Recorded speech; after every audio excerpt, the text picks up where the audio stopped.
I'm glad you brought up informed consent. You know, one of our events, we had Dr. Renata Moon.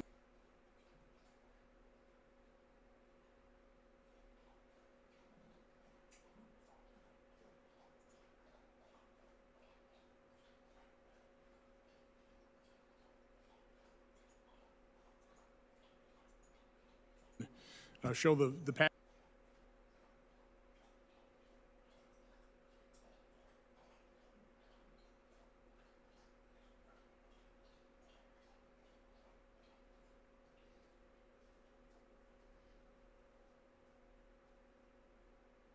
package insert for the injection.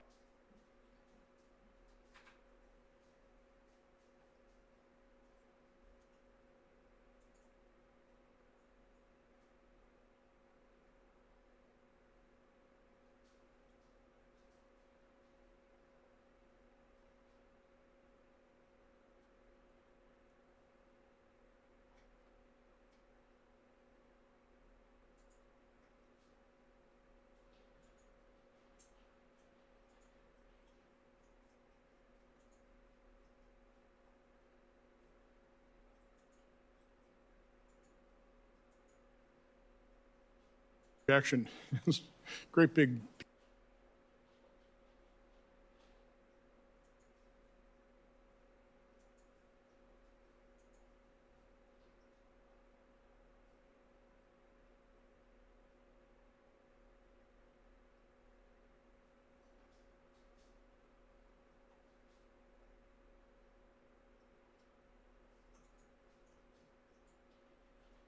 piece of paper.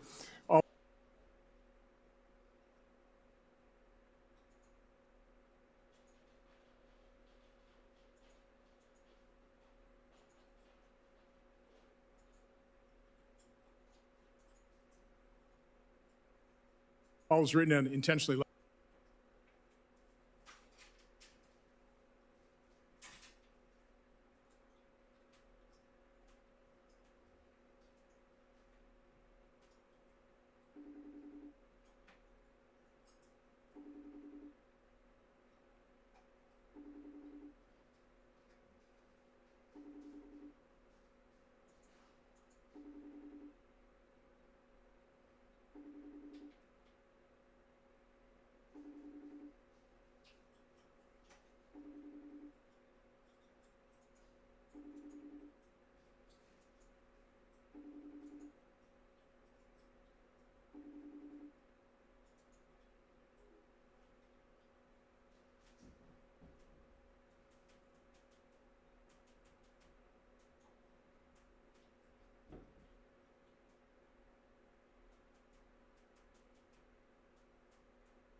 Blank. So yeah, that.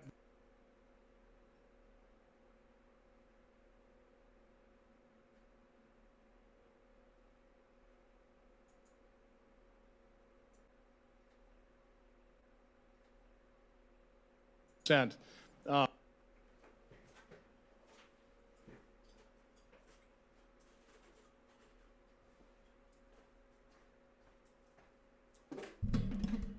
Okay, if you hopped on a few minutes ago, my apologies. I was having some technical difficulties with the camera. I think I probably still am. And the speakers. I'm trying to get into the shot. I may have to back up. Hold on, guys. All right. Well, happy Thursday. I didn't stream yesterday because Trump had that event live at the White House, so I figured a lot of you guys would be watching that. But tonight, it's Thursday night, the end of June, super hot summer we're having.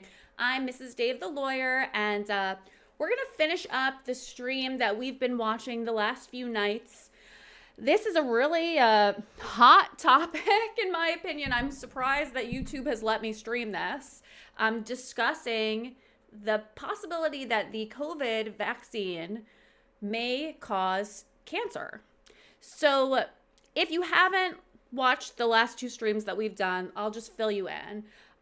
Senator Ron Johnson is actually the senator that's leading this hearing. And he has been doing, I want to say, years and years of research into could the COVID vaccine contribute to cancer.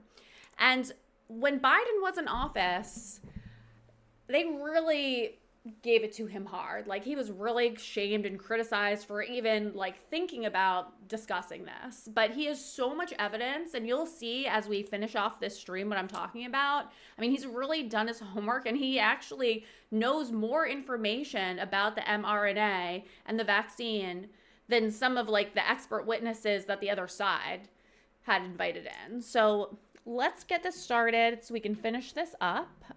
I'm Mrs. Dave the lawyer. If you see me looking like I'm walking, it's because I actually am walking. I'm on my treadmill or walking pad. I'm a busy mom, wife, and entrepreneur, so I like to multitask, but I think it's important to get your steps in and to get physical activity whenever you can.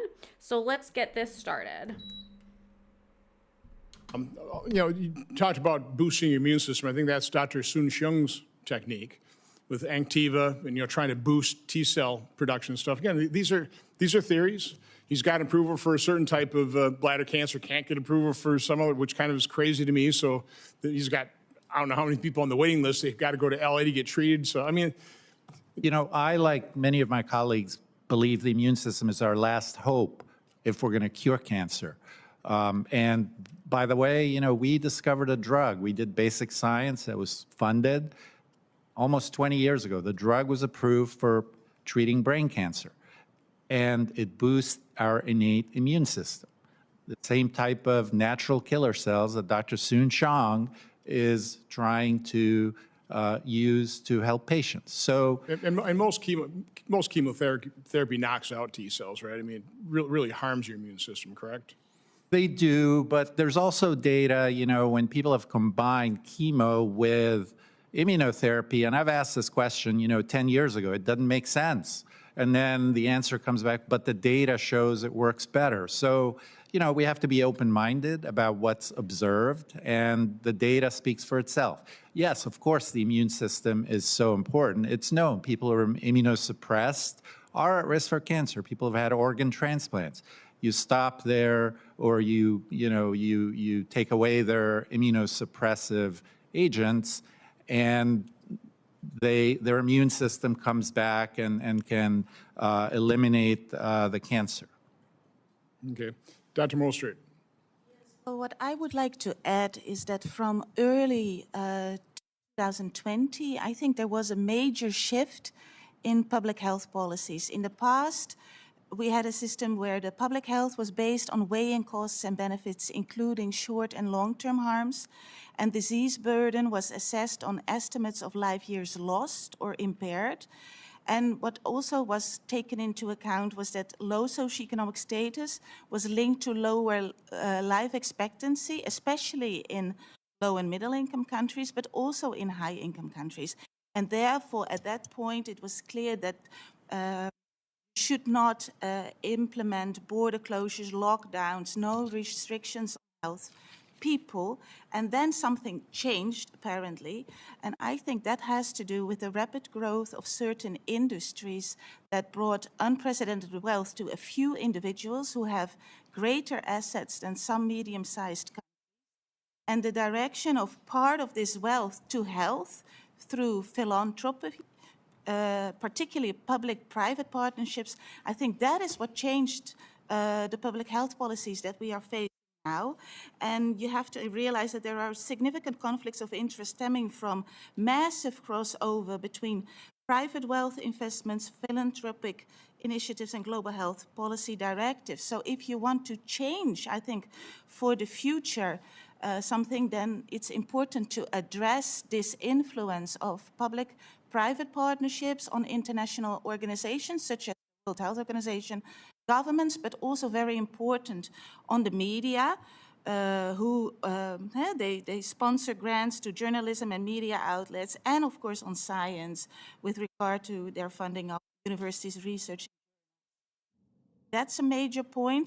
And another major point, referring to my testimony, I think what also needs to be learned from the COVID pandemic is that we are in need of legislative and regulatory frameworks to address the psychological manipulation, the fear propaganda, and the censorship that has been implemented to protect the public in the future, and also to assure that science is not adjusted to political ideologies or corporate interests. Okay. Thank you. Dr. Hazen.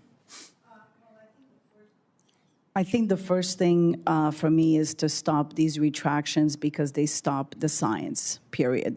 I think we need to encourage scientists to ask questions, and we need to debate the narrative. A good scientist debates the narrative. A good scientist is humble to know that they may be wrong. And that was me during the pandemic. Am I right? Am I wrong? I don't know, but I'm willing to look at it. And then I'm willing to speak about what I saw for others to prove me wrong. You know, what we need to realize is chronic disease is increasing. Cancer is increasing. Neurological diseases are increasing. ALS is increasing. 1 boy out of 12 in California has autism. What is it going to be in 100 years from now? 1 in 1 kid born going to be autistic? This is why I'm up. This is why I'm here. This is why I've done my research. I think we need to stop the destruction of microbes. Our lab has discovered that less than 5% have good bacteria that help absorb sugar, and 1 out of 4,000 samples that we've analyzed have a bacteria that is able to break down calcium to get into the cells. What happens when those microbes disappear? What are we doing?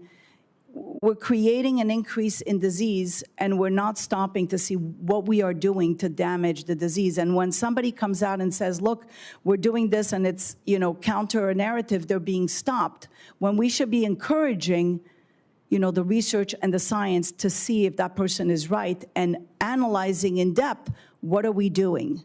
So I think more humility in science, more freedom of speech to the scientists, more protection to the scientist, and, you know, stopping the retractions. Couldn't agree more. Dr. Malhotra. I just want to reiterate what Dr. Eldiri said, really, around the issue of informed consent. And I'll give you one example that a lot of people may resonate with. So, and this is my area of expertise where I've done research specifically. Between 200 million and 1 billion people globally are prescribed a drug called statins. These are cholesterol-lowering drugs. Now, if you are at a low risk of heart disease, which is most of these people prescribe statins, your benefit over a 5-year period, looking at the totality of evidence, is 1%. There is a 1 in 100 chance, if you take that drug religiously, it'll prevent you having a heart attack or stroke, but without prolonging your life. If you are older than 75, and I use the example, and if you'd allow me to do so, on publicly available data, we know that President Trump is in excellent health. But what I find a bit confusing is the fact that we look at people, somebody like President Trump who's over 75 without any evidence of significant vascular disease, no evidence of significant heart disease or stroke, etc. The benefit for someone like President Trump taking a statin is 1 in 446. So we have to treat 446 people over 75 to prevent 1 heart attack. He's also taking aspirin. And I was looking at this recently released data on President Trump, what he's taking. And again, if you don't have any significant vascular disease, your risk of a fatal bleed is significantly higher than preventing a heart attack. The point I'm making here, and I'm hoping President Trump is aware of this, but I suspect he isn't, is no one is immune to medical misinformation, not even the president. So the system is actually more powerful than any individual, and that's what we're dealing with. So collectively, we have to sort this out together. Dr. Graylow. I think every single one of us on this panel wants what's best for our patients. And I think our 50,000 members of our professional society of physicians who treat cancer patients want what's best for our patients. I think we also agree that we need to understand the risks and the benefits of any vaccine, of any drug, of any treatment, and the risks and benefits can be different depending on the person as well. They can be individualized. We believe in shared decision-making, which means a discussion between the patient and the clinician, understanding the patient's goals and wishes and desires. And true informed consent is difficult when you don't have the numbers. You cannot use hypothetical or kind of unproven without numbers kinds of information about either the benefits or the risks. Wearing my cancer hat, I would have to say that the evidence at this point in time shows overall that COVID vaccines have more benefits and they outweigh the risks in our cancer population. I never got to speak on this piece of the hearing, but I fully believe that we should have respectful and open scientific discussion. We should be able to disagree, but then back up and do the research or the studies to prove it. It should not be done on social media, and it should not be done in an anonymized way, as has been done. Thank you, Dr. Gralo. Ms. Felder, you are in the anchor position there. Thank you all. Again, I just want to say the patient voice is really important, and I'm really happy to be here to represent cancer patients. June 14th is the 25th anniversary of my surgery that I had just up the road at Johns Hopkins. I'm very thankful to the medical team there. I'm thankful to my oncologist. And even though treatment is tough, it's hard on the body, and it does damage cells, I'm very thankful for that advancement because I wouldn't be here without that treatment. I want science to continue to advance so that we have more options for patients, and I'd like for the federal government to help those scientists and back that science and also the research. Thank you. I appreciate that. And again, it's about the patients. In the end, it's about the patients. And as a potential one myself, I don't know what to believe. That's part of the problem. It's like, who do you believe? Who do you turn to?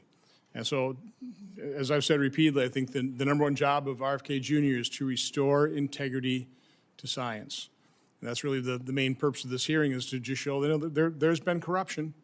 It's not good. And I agree with you completely, Dr. Gralo. Again, I was hoping this could be, as collaborative between, you experts here as possible. And I just find a lot more areas of agreement than disagreement here, and that's encouraging, and that's what we need to keep seeking for. But don't just dismiss, don't try to destroy people's lives when they disagree. If there's a one-word definition of science, I think it's skepticism.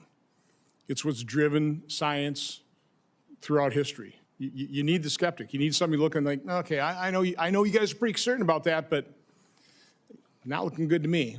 I'm seeing something else, and then give that person a shot without just going to destroy them. We've seen way too many people destroyed during COVID. So again, I truly appreciate this. I know it's not easy.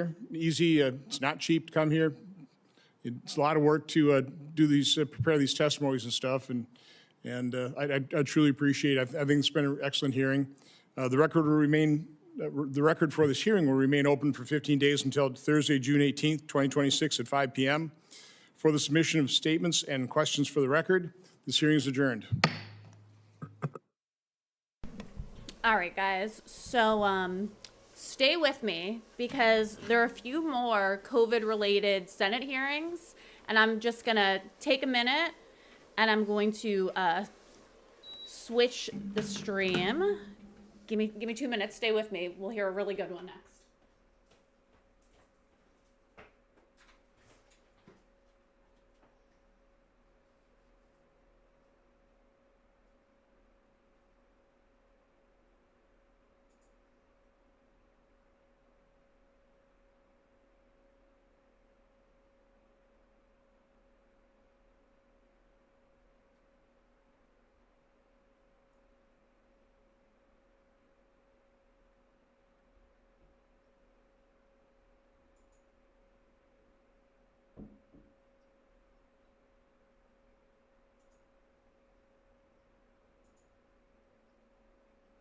Those conclusions and presenting those conclusions to sequential events of our life. Sequential events of our lifetime. And to this day, the American people have never received a full accounting of where it came from, what our government knew, and why they had to fight their own government to find out.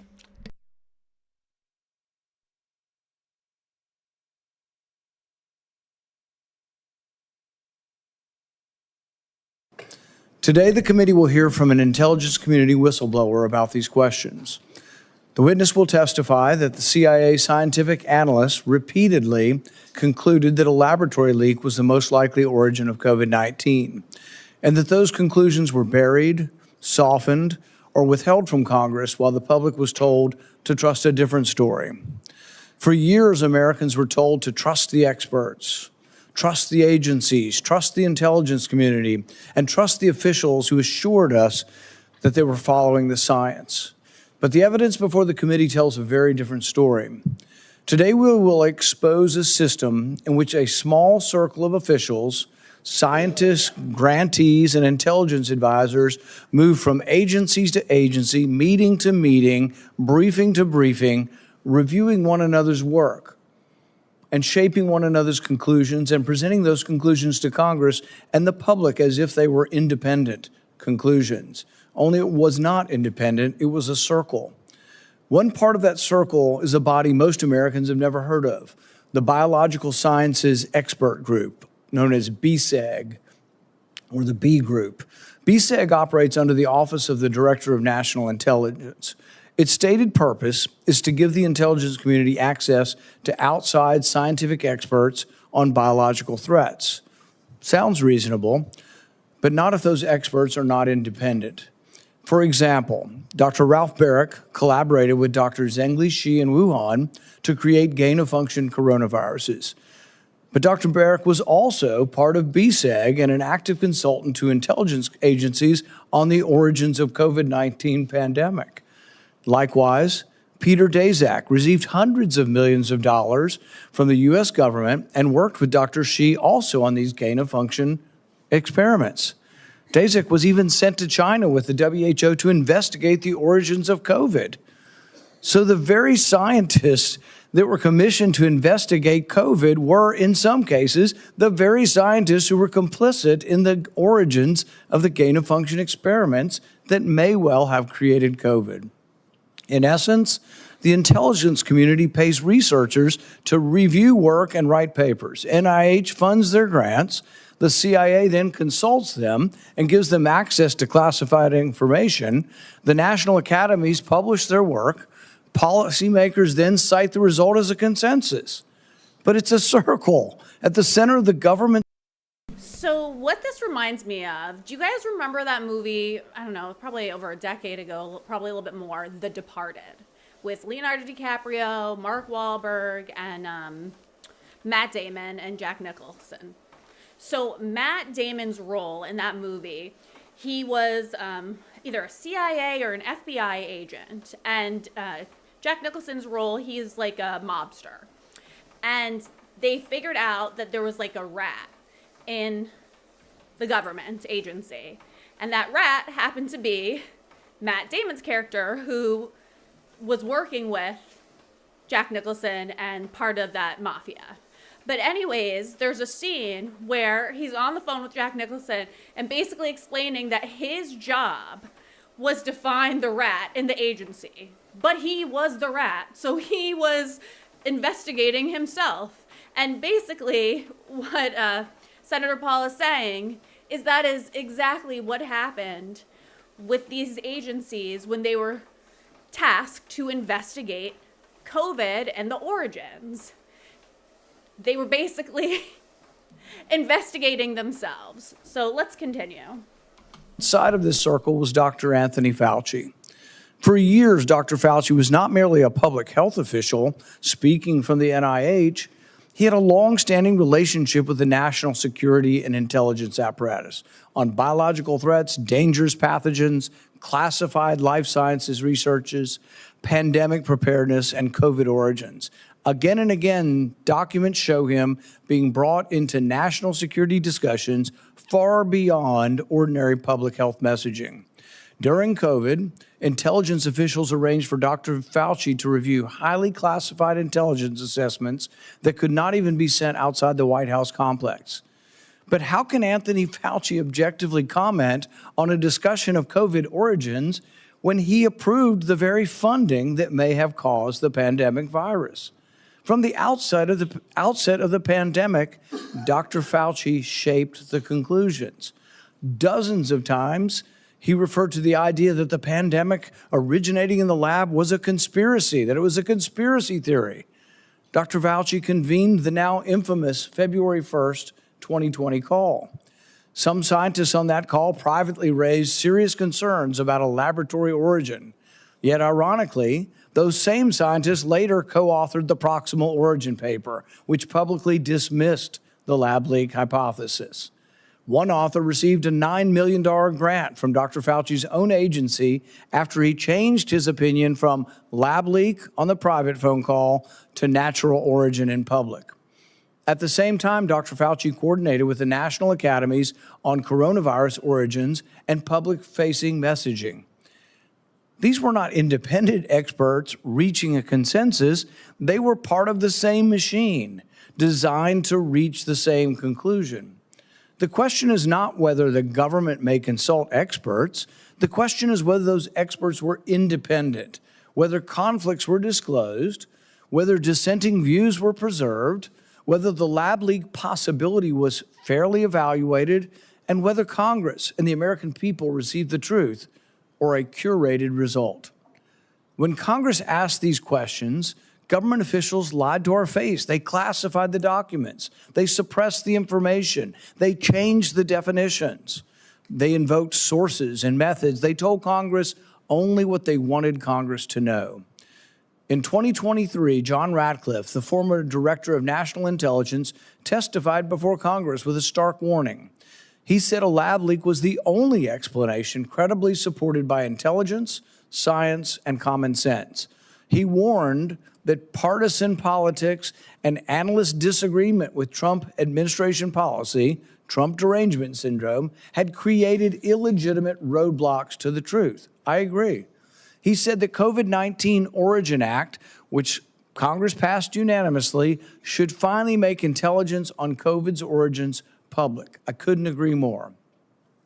Despite a unanimously passed law, though, requiring the declassification of all information related to COVID origins, the deep state still resists this congressional mandate. Our witness today will explain what happened inside the CIA. According to his testimony, CIA scientific analysts concluded multiple times between 2021 and 2023 that a lab leak was the most likely origin of COVID-19. Yet those conclusions never shaped the official narrative, never made the intelligence report. Congress was never told. It was not until after the 2024 election that the outgoing Biden administration directed the CIA to issue an assessment, not because of new intelligence, but so officials could walk out of the door claiming there was nothing left to find. That is not analysis, that is a cleanup operation. This hearing is about more than one witness, one assessment, or one agency. It's about a federal apparatus that told the American people to trust the science while hiding the machinery that shaped the science. It's about an intelligence community that relied on outside experts whose conflicts were never disclosed. It's about public health officials with access to intelligence that Congress has struggled to obtain. It's about researchers and advisors cycling through grants, contracts, classified briefings, federal service and advisory committees, and presenting the results as independent, even though they weren't.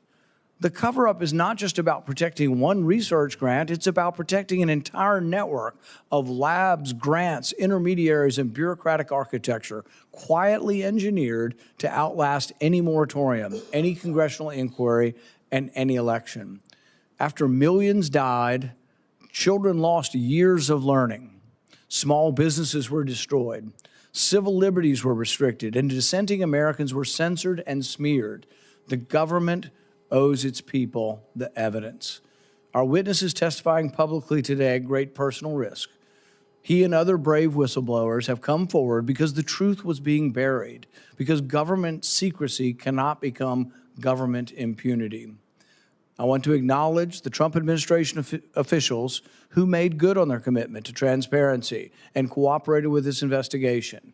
Secretary of Health and Human Services Robert F. Kennedy, Director of NIH Jay Bhattacharya, Director of the National Intelligence Tulsi Gabbard, and former Secretary of Homeland Security Kristi Noem, they set a standard.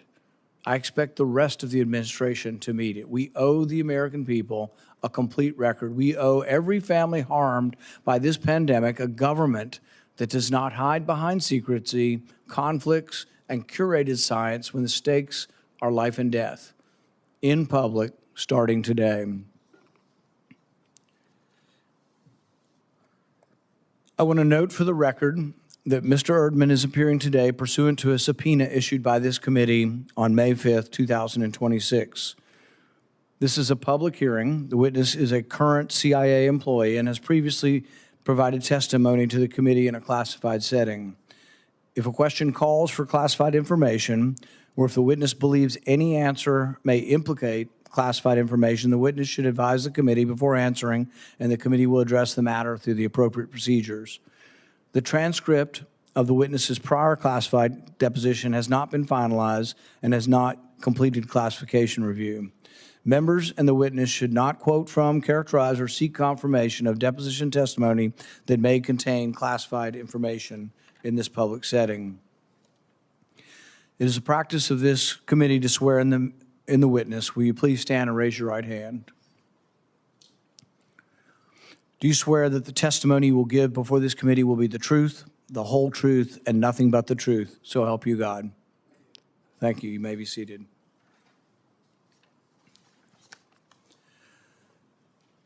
James E. Erdman III is a CIA Senior Operations Officer. He's a decorated officer with decades of intelligence and national security experience.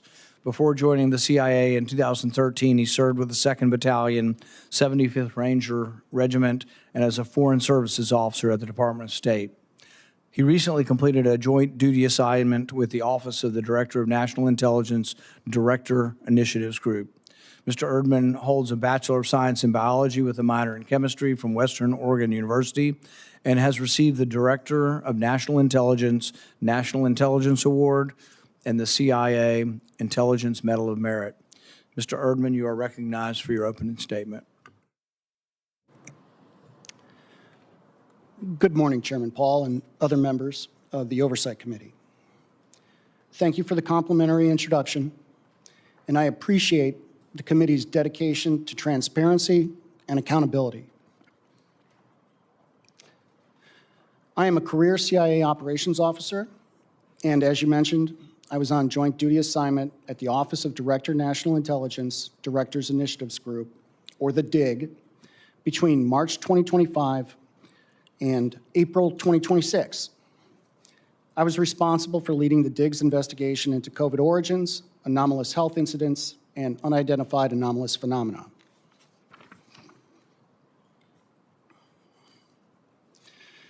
I'm here today to discuss the COVID cover-up, the national security implications associated with the DIG's investigative findings, and CIA refusal to comply with lawful oversight, as well as how we remedy these problems. Intelligence community leaders and senior analysts downplayed the possibility that the COVID pandemic originated as a result of a lab incident. Motives are difficult to define given the scope of the DIG's review. Intentional or not, the IC's actions resulted in a cover-up, wasted resources, and a failure to properly inform policymakers. Public health policy would have been very different had the American public been made aware that a virus from a lab in China was going to serve as the foundation for an emergency use authorization mRNA products being mandated by the former administration.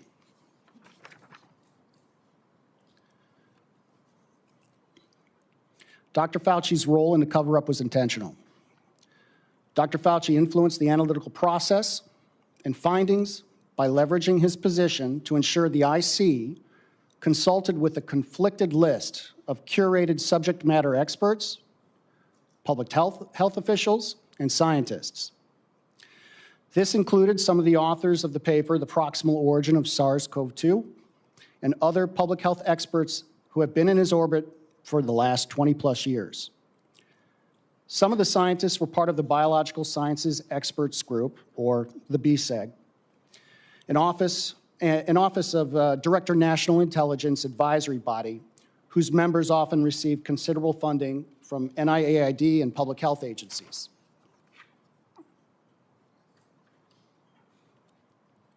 The BSEG scientists influence national laboratory WMD research, policy decisions, finished analysis, and other intelligence matters, creating misaligned incentives and conflicts of interest, as well as counterintelligence issues.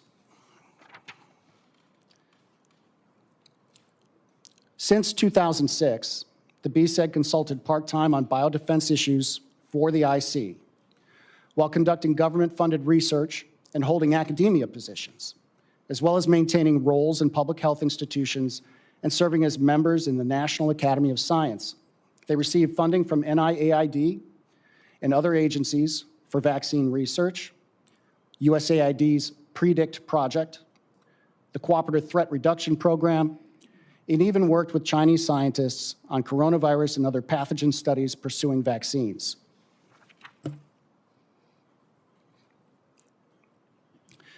There was no oversight monitoring how this web of relationships influenced research, policy, and public health in any holistic way for over 20 years. In fact, several of the BSEG scientists helped Dr. Fauci rewrite definitions of gain of function in 2015 to lift a funding pause on dangerous research. Still others participated in planning Event 201 in 2019. This was a coronavirus pandemic tabletop exercise, curiously similar to the events that played out during the COVID-19 pandemic. And it was attended by Dr. Fauci and individuals with IC ties like former DNI Avril Haines. The CIA and DNI analytic managers responsible for examining the origin of COVID made decisions inconsistent with the conclusions of subject matter experts and analytical tradecraft, consistently favoring the theory of zoonosis or natural origin. Following the CIA's COVID relook that culminated in 2023, the CIA retaliated against analysts supporting the lab leak hypothesis.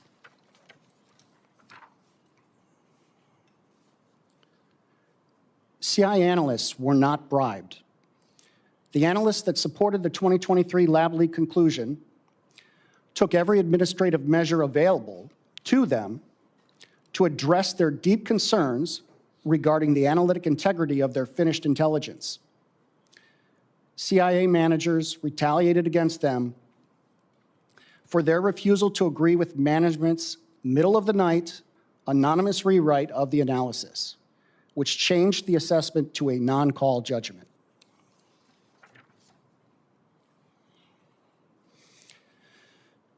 Dr. Anthony Fauci's influence over the IC's COVID origin analysis and the witting and unwitting role some BSEG scientists and IC personnel played in the cover-up exposed why this issue is of deep concern.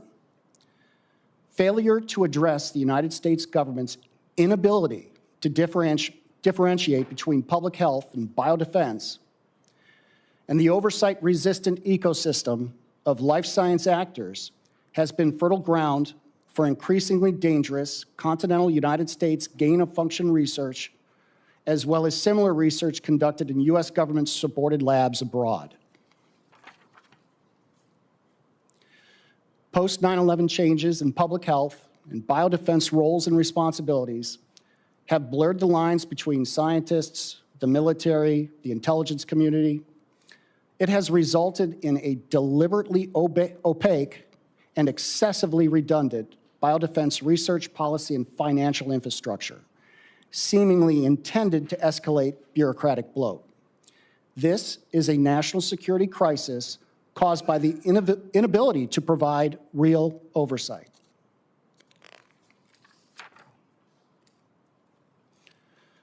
The systematic failures associated with muddled boundaries between biodefense and public health and an overly complex infrastructure have been exacerbated by documented efforts to circumvent oversight.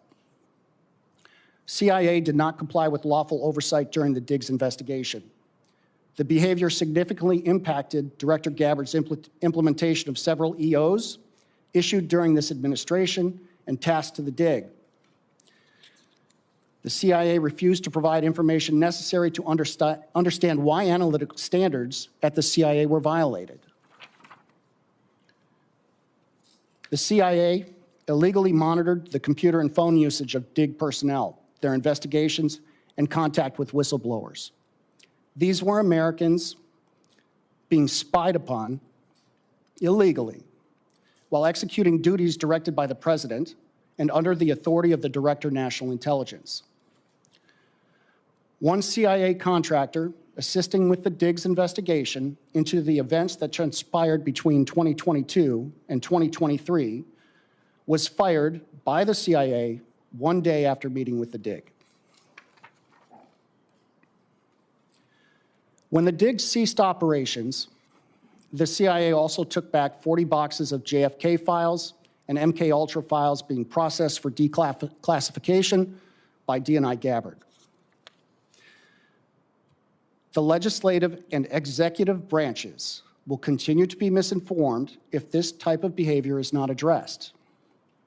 The partial solution to dangerous gain of function has already been laid out in Executive Order 14292, improving the safety and security of biological research. We need a comprehensive review of government-funded life science research and a move back to pre-9/11 definitions of gain of function and WMD research.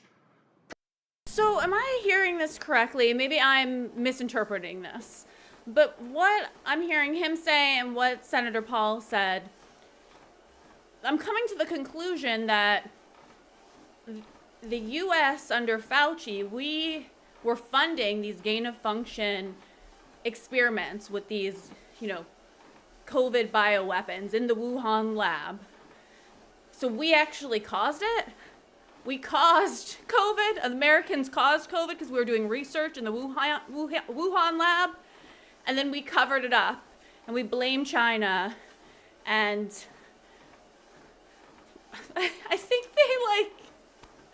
they were trying to say that somebody ate a bat at the wet market in Wuhan. And that's where COVID originated, something ridiculous like that. And anybody that mentioned, this probably came from the bioweapons lab was shunned and told that they were a conspiracy theorist and that they were racist against Asian people for even insinuating that that's where it originated. But what I think I'm understanding, and again, I may be misinterpreting this, but that actually us, the US, under Fauci, we created this bioweapon and we released it. Whether it was purposefully or not, it started with us, with the US. Respond in the chat if I'm missing this, but this is how I'm interpreting it. Particularly in the IC and DHS. More broadly, we need effective oversight. We must hold agencies responsible for failure to comply with Executive Order 14292, and oversight must have teeth. You must be willing to pull the purse strings, and if necessary, convene another church committee. The results of our investigation would have been impossible without whistleblowers willing to come forward. They are indispensable agents for reform. Despite statutory law, agency regulation, and training requirements, whistleblowers are almost never protected. Whistleblower protections always seem to protect the agency. Every time the CIA investigates itself, they coincidentally find no wrongdoing. When they do identify issues, they hold the system responsible. That last statement is a verbatim response from a Europe and Eurasia Mission Center lawyer when the CIA Office of Inspector General did identify shortcomings so serious, oversight bodies were holding meetings about it 3 years after the events transpired. It was in response to the question, was anyone held accountable? Apparently, the system is good enough. The only way we solve this issue is with real accountability for failure to comply with executive and legislative branch oversight and an escape valve where whistleblowers can continue to contribute to mission free from retaliation. All IG elements need to be removed from the agencies and fall under a separate entity controlled by the IC Inspector General. The personnel in IG elements should be 1811 certified with regular DOJ and legislative oversight reporting responsibilities. Thank you, and my written statement provides far more details related to these issues. I look forward to your questions. Thank you, Mr. Erdman. Is it your testimony that there is still resistance from the CIA to comply with the law we passed to declassify all the COVID information? Yes. One of the things that I think is new today that I'm hearing from your testimony is that from an early period of time, you believe, and the information you're aware of, is that CIA scientists from an early time after the pandemic began, 2020, 2021, were concluding that the lab leak was the most likely hypothesis? Yes, Senator. I'd like to offer some qualifications on that as well. A lot of the issues occurred at the interagency space, at the National Intelligence Council, the individuals responsible for conducting or writing WMD analysis. So, and many of those individuals are on JDA from the CIA. But yes, very early, as early as 2020, there were agencies within the IC circulating papers that that said, hey, there's, for example, DOE circulated a paper in May of 2020 that said that all the conditions were present for a lab leak. And I could go through the timeline, but yes, my short answer is yes, periodically throughout 2020 all the way to 2024. Yes. I think the arguments, you know, pro and con for what is the evidence on whether this came from a lab or it came from nature are still important. So for years, we've been asking the CIA to produce the scientists, either in a classified setting or a public setting, to discuss the arguments. I don't see any reason why the arguments should be classified. You know, one of the arguments that's made publicly is that the source looks like it came from a single source of RNA, not like 5 different types of viruses or 20 different types like you had with SARS 2003, but it came from one source, and virtually everybody argues that sort of indicates a lab and not a nature. And so those arguments are important scientific arguments to have, but we've been prevented from having them. We've been preventing from getting all of the declassified information. But what I think is of importance that's new today is that your testimony is that the CIA scientists were concluding that it was lab, but then with this, there was a 90-day study in 2021, and this study was done by NIC, led by NIC. Tell us what NIC is again. It's the National Intelligence Council, and individuals responsible for writing various WMD and bio-related issues led that. So when they had this study, they had CIA scientists telling them, look, the evidence, the scientific evidence looks like it came from the lab. But then they brought in Anthony Fauci. And is it your opinion that Anthony Fauci was able to overrule the scientist or get NIC to conclude somehow that there wasn't a conclusion to be had here, we're going to be neutral, contradicting what the scientists were telling them? So there's 2 questions there, and I want to break them up into 2. One is, where were the injection points, Dr. Anthony Fauci? Where did Dr. Anthony Fauci and when did he inject himself into the IC? And the other half of that question, if I'm, and I don't want to extrapolate too much here, is, okay, what happened with why was there a change in analysis? So I'll start with the if it's okay, Dr. Paul. Sure. Senator, I'll start with Dr. Anthony Fauci. There were two instances. On 3 February 2020 and 4 June 2021, Anthony Fauci had contact with the interagency. And how to sort of broadly generalize this is that contact was happily pursued within the IC. They wanted that contact. And he provided a curated list of subject matter experts, which coincidentally wrote the proximal origin of SARS-CoV-2. So it's not like he came in and said, you have to do X, Y, and Z. He provided recommendations. It's when you look at what has already been publicly released about Dr. Fauci, and then what you're seeing under the curtain at the IC, where you realize, okay, there is a narrative that was being generated by his contact, not just with experts here in the United States, but experts in Australia and the UK. And that's the public-facing piece. And, you know, he had tried to sort of keep his hands clear of, I didn't have anything to do with the proximal origin of SARS-CoV-2. But in the meantime, he's pushing those authors and individuals that have been in his orbit into the IC as experts. And I'll jump to June 2021. We as the IC at the NIC happily pursued those recommendations.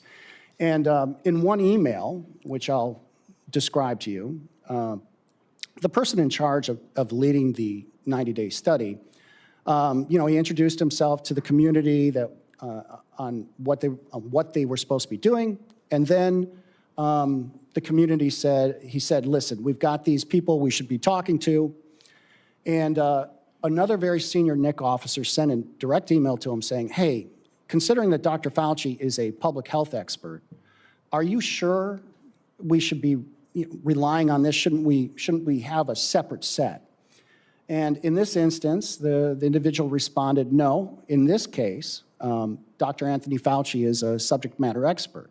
However, that's directly contradicting his public testimony of being a subject matter expert. Part of the job in intelligence when you interview someone is assessing their truthfulness, their potential biases or conflicts of interest.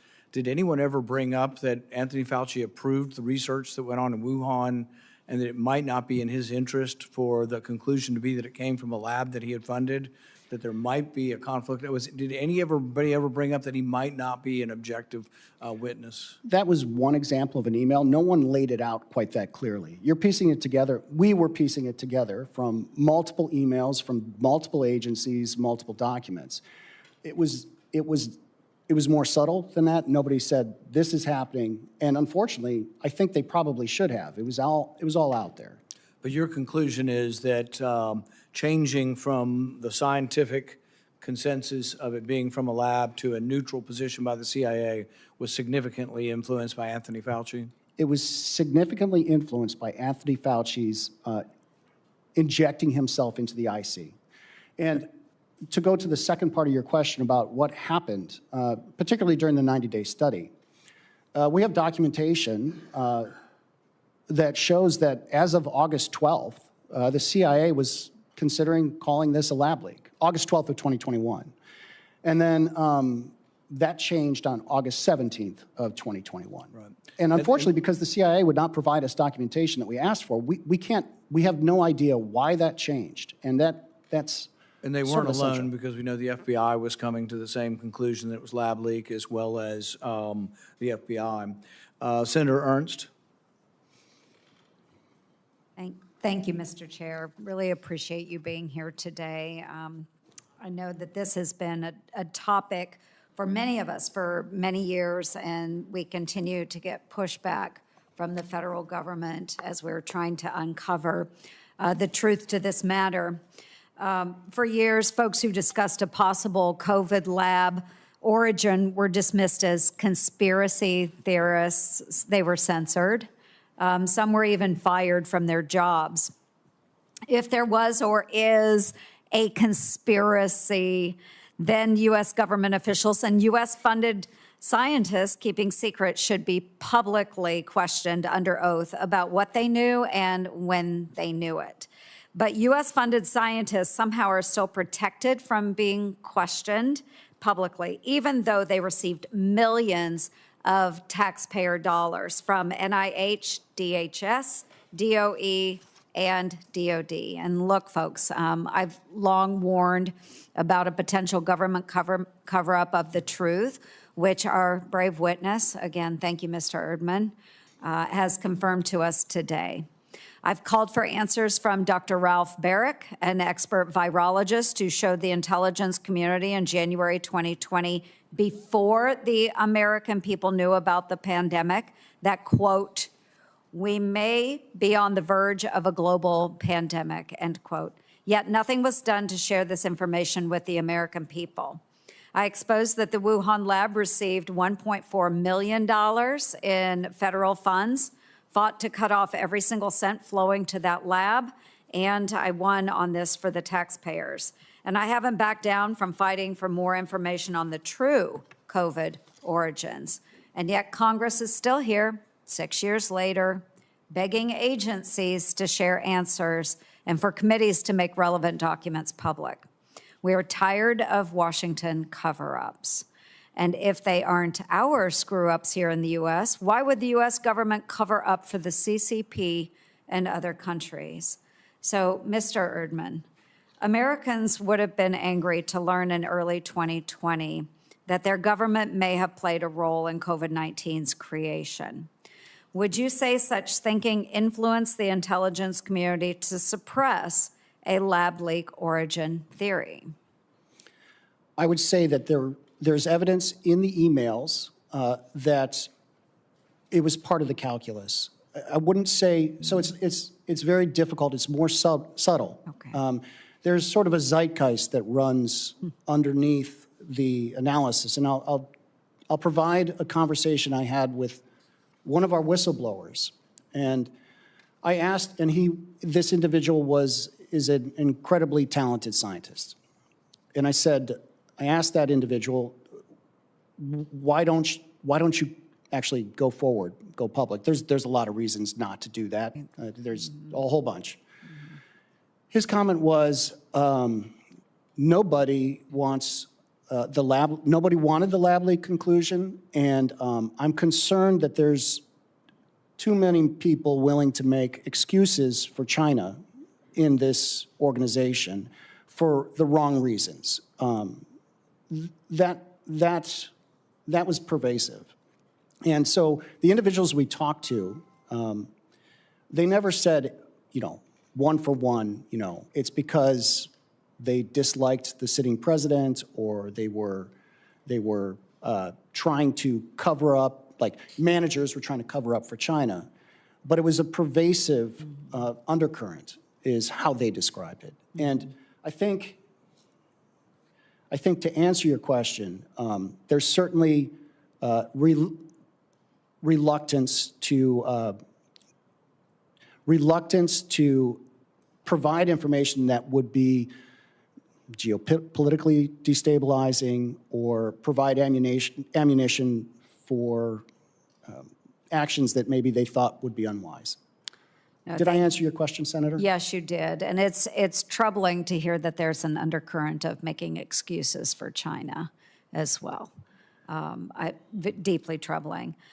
We spend millions of dollars to have an early warning intelligence system. And yet today I'm hearing the system may have been alerted, but no one was acting on the information. Do you think that's an accurate statement?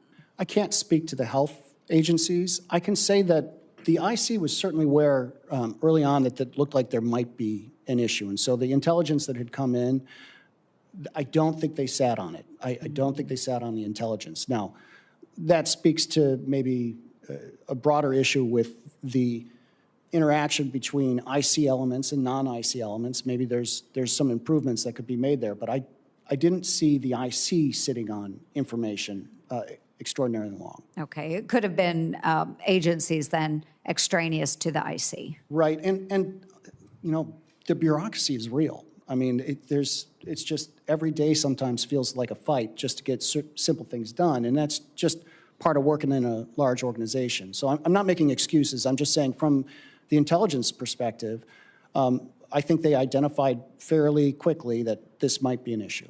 And with this as an issue, typically we go back, we do after action reviews. Do you think this is something that the U.S. government has learned from? I see you grimace. Maybe share a little bit about that, because if this is system-wide across the federal government, how do we stop this from happening again? What lessons have we learned from this, if any? You're still coming forward as a whistleblower. So what have we taken away from this, and how do we prevent this from happening in the future, whether it's, the spread of a pandemic or, what happened within the agency? So I really don't want to go beyond IC too much because I'm not part of like the health establishment. I'm not in that organization. But part of the reason the DIG was pulled together as a task force, it was a temporary tool to perform something like an after-action review and get at the bottom of what happened. And if you're asking me, did we learn anything? Well, the problem is we did not receive support from the CIA in terms of, and I've documented in my transcribed interview, and I don't want to go into the specifics of that, but there were very specific lists of information we needed so that we could put into context what happened. And so, no, I don't think we've learned our lesson when it comes to transparency and reform. We didn't get the documents we needed. Senator, your committee issued, 14 subpoenas in January of 2025 requesting documents. And Director Gabbard did her absolute best to try and force the IC to start producing these documents. And a bunch of them got sent over to ODNI, but we still didn't get all of them. And so what I'll say is, we did not get the documents we needed from the CIA, state INR. And so the lessons in terms of transparency and reform, I don't think those occurred. And they can only occur, if we actually do a full review of what happened during COVID. And again, there's a fair question. How long do you want to be backwards leaning looking at COVID? That's a fair question. You only have limited resources, limited time, limited personnel, and we have limited experts that work within the CIA, and they've got forward-facing threats. Yeah. The reason COVID is so important is because what we did find is that there is a much larger meta problem sitting on top of COVID. The fact that we have these scientists, and again, I'm not vilifying any of these scientists we contracted in to come to the IC. We desperately need their expertise. And so when we invite them in, we're inviting them in because we want their help. And so we need them. But those same scientists, it's this ecosystem that has a lot of money involved.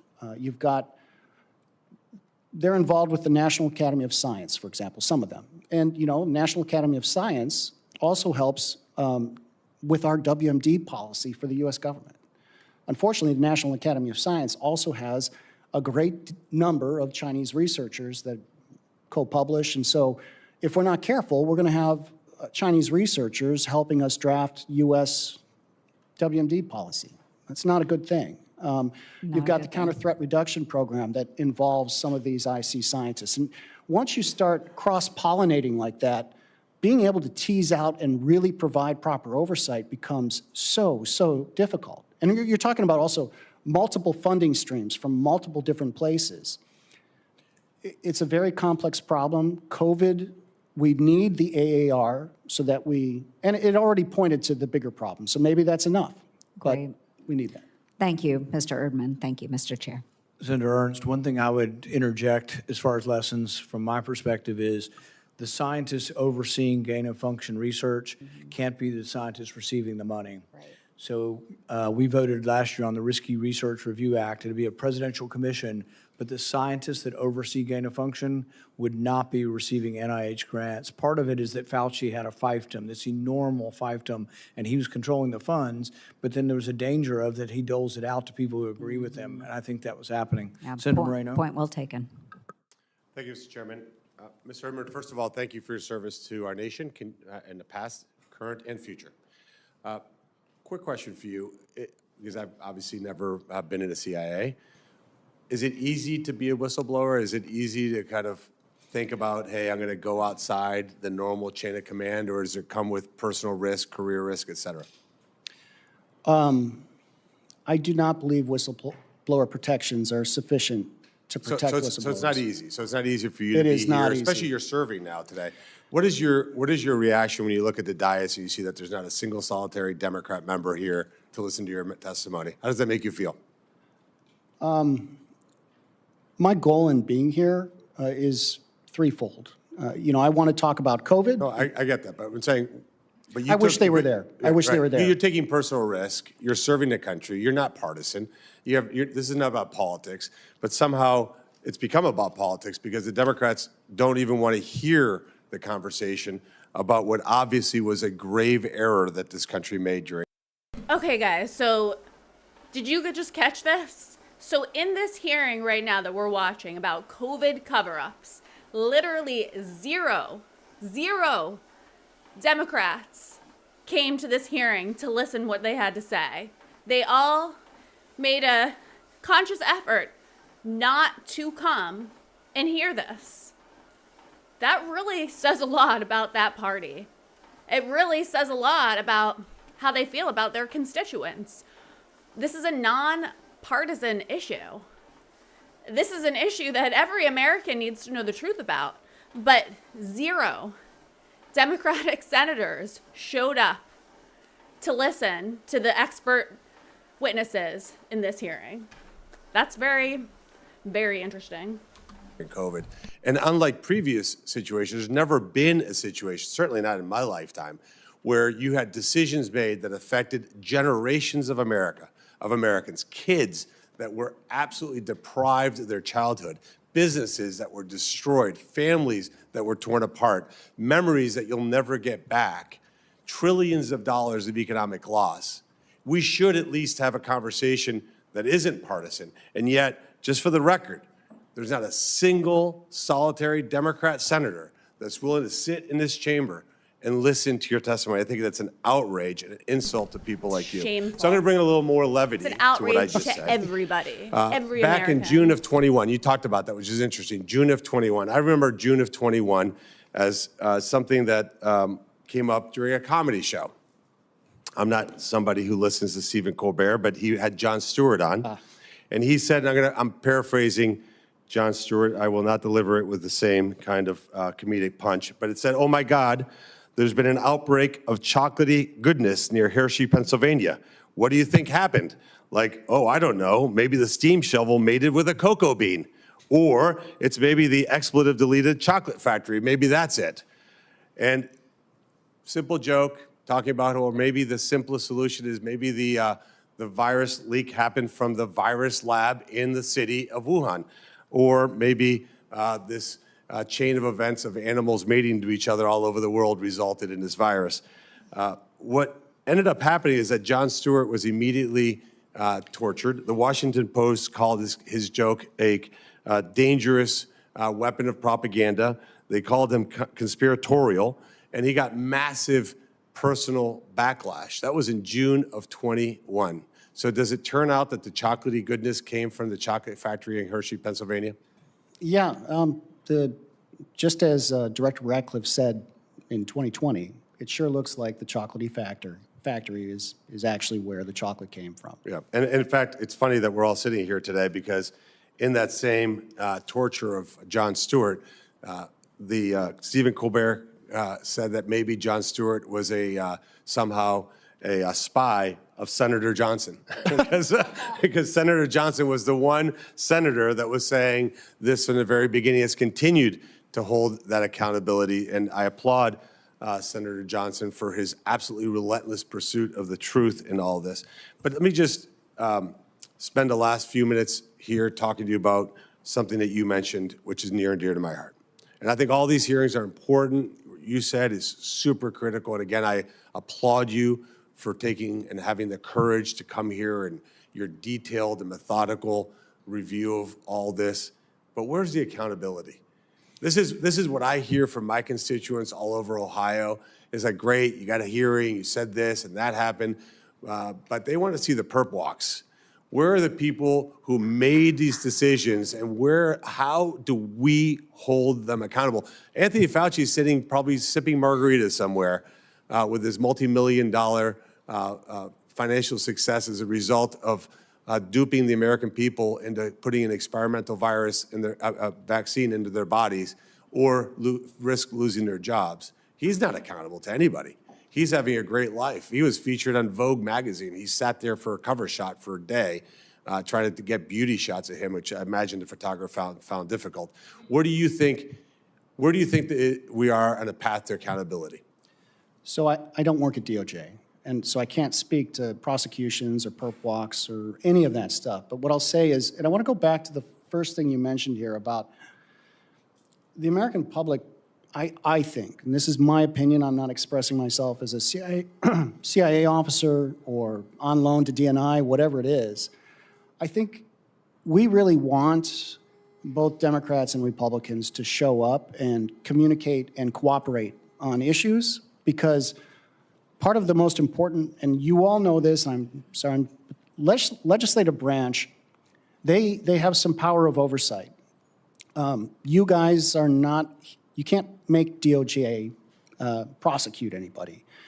You can reach across the aisle, and you can try and get these people to pull the purse strings when agencies are behaving poorly. And, you know, from my perspective, and I don't mean to criticize anyone, we need the legislative branch to start pulling purse strings.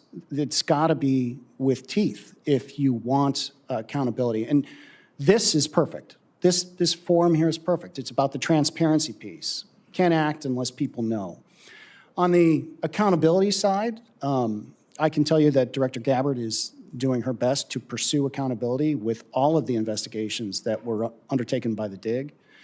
And, you know, we can serve everything up, and it's up to DOJ to take action at that point. And I can't speak to DOJ, but yeah. No, I understand that. And I think what the American people would even expect at a minimum is just an apology for putting the country through this, not giving the proper information. I think that would go a long way. But certainly there was clearly bad actors. Mr. Chairman, you talked about the conflicts of interest. The way you described it is very nice, but ultimately it's corruption. I mean, when somebody's getting paid to give an opinion that's not fact-based, and it leads to personal gain, that's just flat out corruption. And what makes America unique is that we don't allow that kind of corruption in our government. And so I think ultimately where this all has to land is there has to be explicit accountability for individuals who profited off of the misinformation, the shaming of Americans, and the systematic destruction of lots and lots of things in this country. Thank you, Mr. Chairman. Thank you, Senator. Senator Johnson. Thank you, Mr. Chairman, and another excellent hearing. I feel your pain and frustration in terms of trying to do oversight investigation and issuing subpoenas that are not responded to, certainly not in full, barely responded to generally. What responses we get are generally non-responsive responses, just a bunch of bureaucratic gobbledygook. So, again, I appreciate your efforts, though. Mr. Erdman, I appreciate you coming forward. One thing I know as former chairman of the full committee, now as chairman of the permanent subcommittee investigations, is we do not protect whistleblowers. We have laws dating back over 100 years, and the government is the worst offender in terms of retaliating against whistleblowers, even though there's all kinds of these legal protections. So I appreciate you doing this. I'll also note, because nothing shocks me anymore with our colleagues from the other side of the aisle, but I'm shocked that not one of them showed up here. I think one showed up to register his attendance and then gone. I agree with you. It is well past time for us to have a church committee. We're not going to get bipartisan support for a church committee. There's no curiosity on the other side about what's happening inside the deep state. And that's really my question. Who is running the deep state?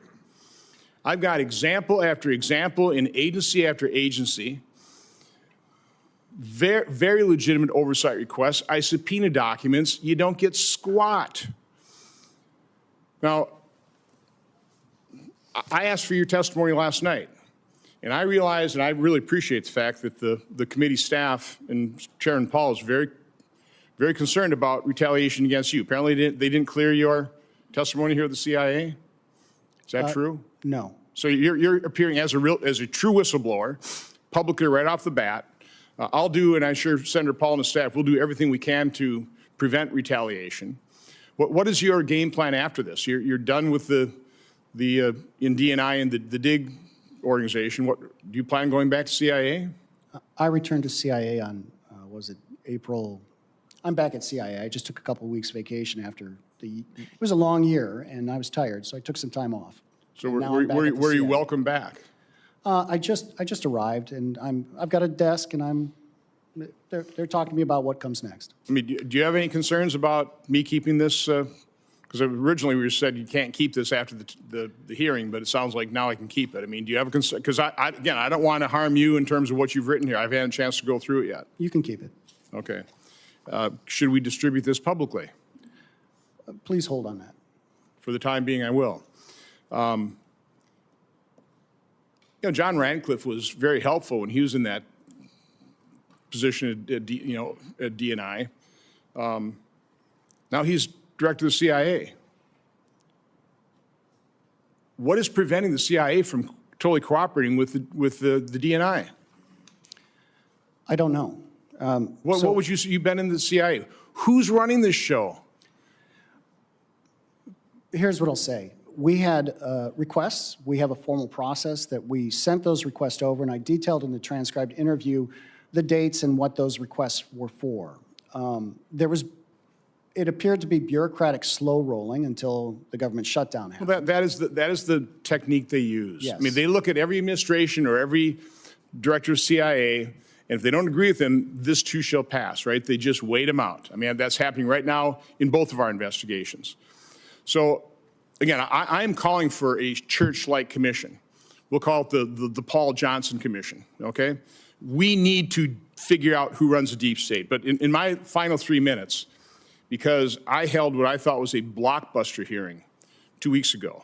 It was very good. And this is on my investigation in terms of the harms done by the COVID injection. And I'm going to talk about it right now because it's not being covered by the legacy media. Alternate media, yes. Fox News, Fox Business has had me on. I went on, supposed to be on CNN last week. And I sent them my report and told them that's what I want to talk about. They canceled the appearance. Oh, that's not why. Sure it is. So this is what, and I can do this in 2 minutes and 20 seconds. This is what we uncovered. This is what is being covered up by now the legacy media. On March 1st of 2021, Dr. Peter Marks, head of CBER, the organization within FDA that approves vaccines and also is supposed to surveil those vaccines post-market for safety, was given a multi-page briefing by the main data mining analysts within FDA working with the inventor of the algorithm they used to analyze the VAERS, the Vaccine Adverse Event Reporting System.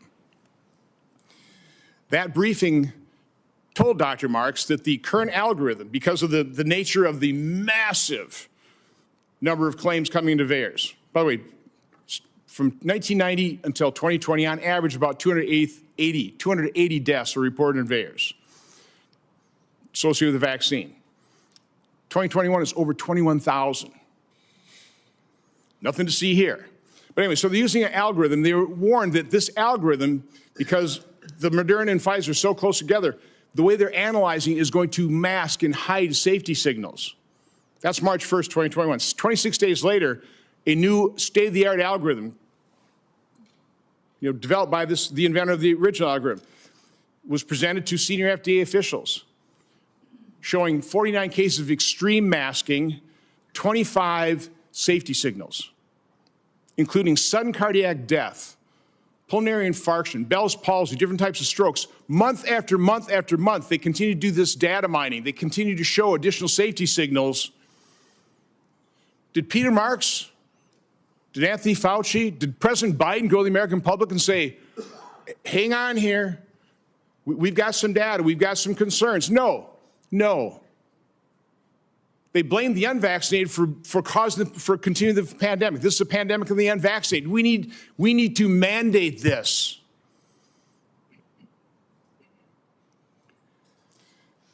This is what government does. This is what the deep state does. I can't explain it all. My investigation now, because I finally got documents. This would never have happened if we didn't have documents. And by the way, just like we found that David Morin's email that now is resulting in prosecution, where he has a FOIA, you show him how to make emails disappear. If you send me something sensitive to my Gmail, we have the same types of evidence in our report. We need to get to the bottom of this, and right now I'm just using this moment. I need the mainstream media, CBS, ABC, CNN, to step forward and start covering what is a major scandal. How many thousands, tens, hundreds of thousands of people are permanently disabled or possibly lost their life because our FDA hid the fact that there were safety signals screaming at them with the COVID injection. So again, you can't answer all my questions in terms of but we need to figure out who is running this deep state. Thank you, Mr. Chairman. And guys, like when I hear these comments from him, I mean, first of all, I'm very impressed with what Senator Johnson has been pointing out the last few years, but doesn't it make you so angry to hear this?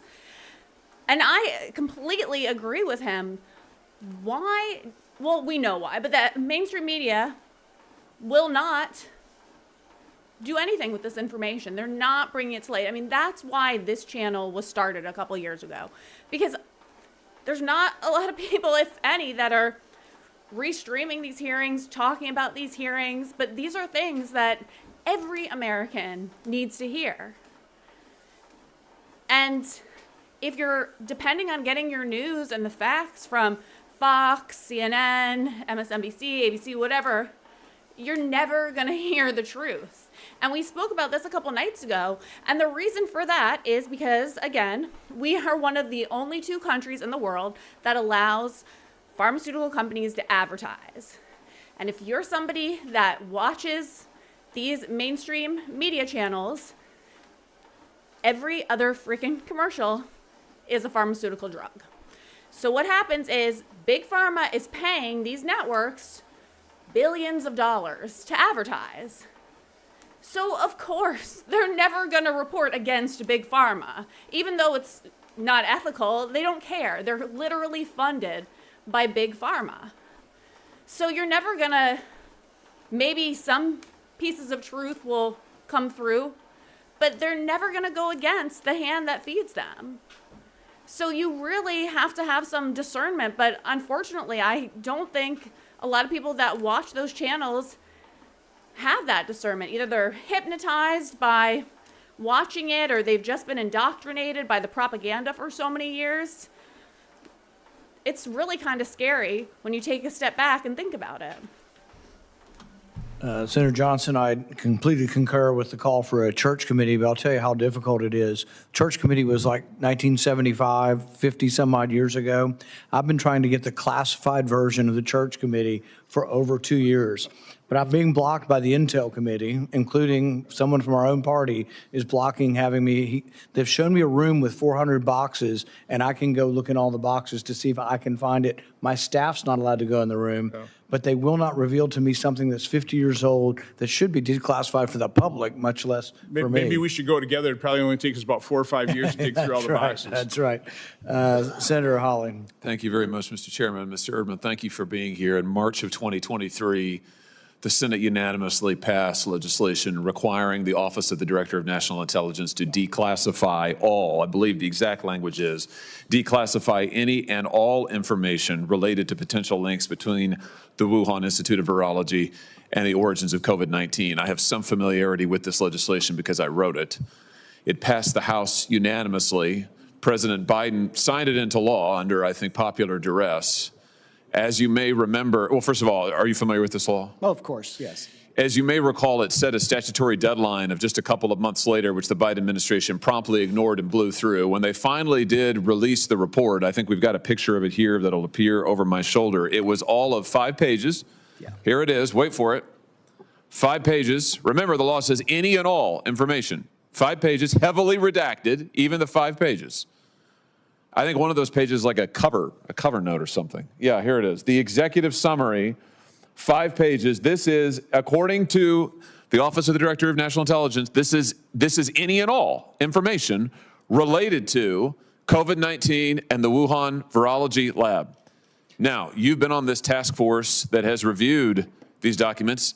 Is this all the information the United States government had? That is not all the information. And I'll tell you a little story about that if you'd like. A little Please. story about your 5 pages there. So there was a classified report being written at the time all of this was going on.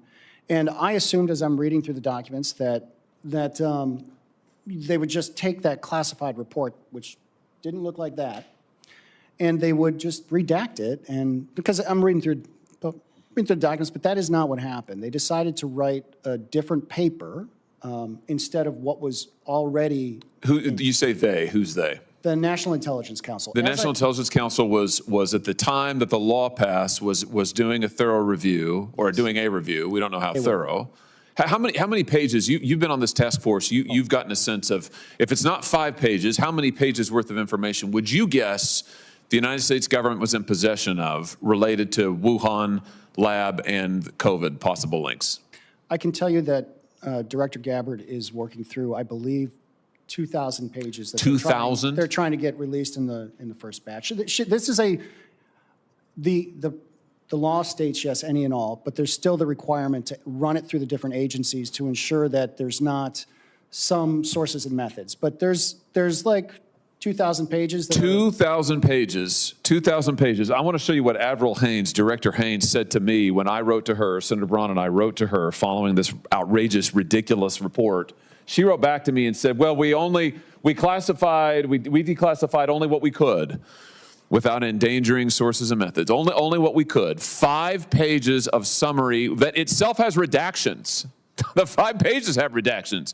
And you're telling me there are literally thousands of documents. Why are they hiding all of this material? I can tell you that the interagency process of declassification is highly bureaucratic, and that is being worked. And I think you saw just a few days ago, Director Gabbard released some information about the lab. Was Director Haines, Avril Haines, was she involved in making the decision not to release the material? I don't have any proof that she was involved in the direct decision. I have no emails saying that directly, but. It was her office, and it's her signature on the letter to me. It's her office that sent the 5 pages. She's the one who said, this is what we have. This is all we have. You're telling me there were 2,000 plus documents. No, I'm they telling you sent us that 5. the first swath of documents that we're looking to, there's many more than that. I got you. Many, many more. Let me tell you what this so-called 5-page report, what it said in its substance, to the extent there was any. They said, number one, that nothing that was researched at the Wuhan lab could plausibly be a progenitor of SARS-CoV-2. Number two, they said there is no evidence of any research-related incident involving Wuhan employees that might have been related to the pandemic. Now, in your experience, given what you have seen, are those true statements?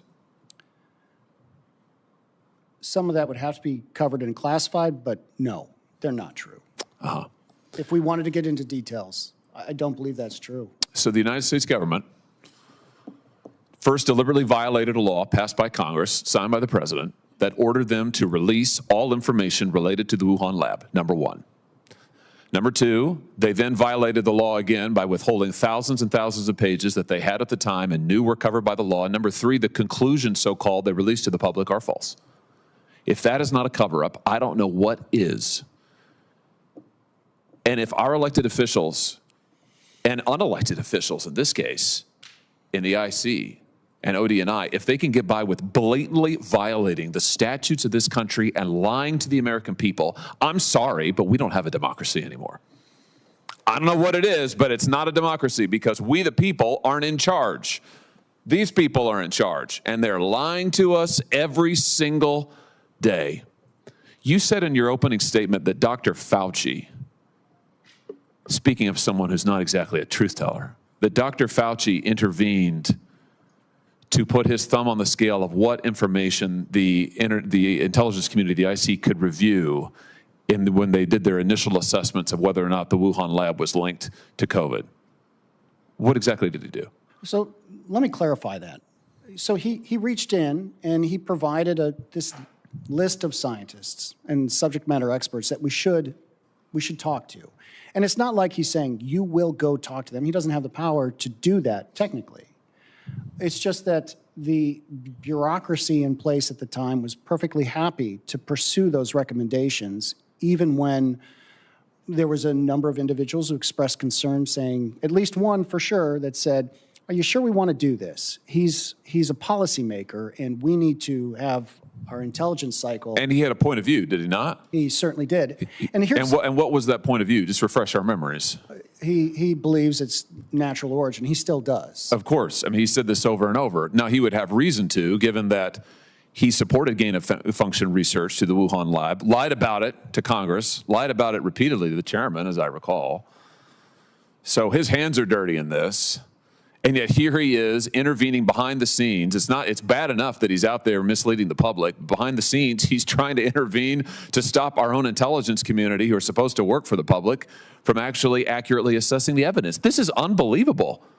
This is unbelievable. And then people wonder, gee, why are the American people not trusting of elected officials? I wonder, why are they? I'll tell you why, because we are repeatedly lied to by these people. Lied to and lied to and lied to. I want to thank you, Mr. Erdman, for your testimony. I just want to note, I think we've only scratched the surface here. Thank you, Mr. Chairman, for calling this hearing. And I just want to point out, when you've got a witness who's saying under oath that the report that the government issued lied to the American people, that it is false, we've got a big problem in this country. We've got a big, big problem, and we haven't begun to solve it yet. Thank you, Mr. Chairman. Senator Moody. Thank you, Mr. Chairman. I think this is You gotta one of the most love important Senator hearings Hawley. we will He's hold, seriously the best. during this administration. I think when the country went mad, and I don't care if you consider yourself a blue state or a red state, the country went mad, and people were craving leadership, and leadership that truly was based on science, not someone that alleged they were following science and seemed to care more about controlling the public. I think this is one of the most important hearings, and I think everyone that actually showed up today, and you see who is here involved and taking part in this hearing, are the ones that want, on behalf